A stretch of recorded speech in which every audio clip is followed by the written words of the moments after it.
Joseph has sons, Manasseh and Ephraim.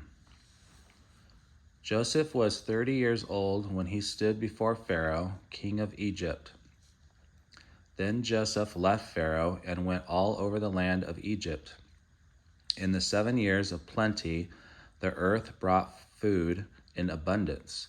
So during those 7 years, when plenty prevailed in the land, Joseph gathered up food and stored the food in the cities. In the same way, he stored up the food of the fields which closely surrounded the cities. Joseph gathered grain in quantities as great as the sand of the sea, so much that he stopped counting, for it was without number.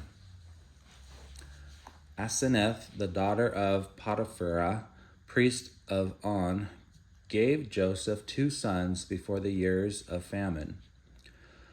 Joseph called the first Manasseh, because God, he said, has made me forget all my sufferings and all my father's house. And the name of the second was Ephraim, because God has made me fruitful in the land of my affliction.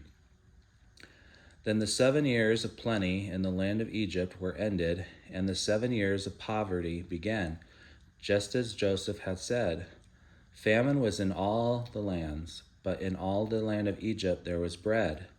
Then the land of Egypt was famished, and the people cried to Pharaoh for bread, and he said to all the Egyptians, "Go to Joseph and do as he tells you." The famine spread all over the face of the earth, and Joseph opened all the storehouses and sold food to the Egyptians. The famine was severe in Egypt, but the famine was so severe in the other lands that people from all countries came to Egypt to buy food from Joseph.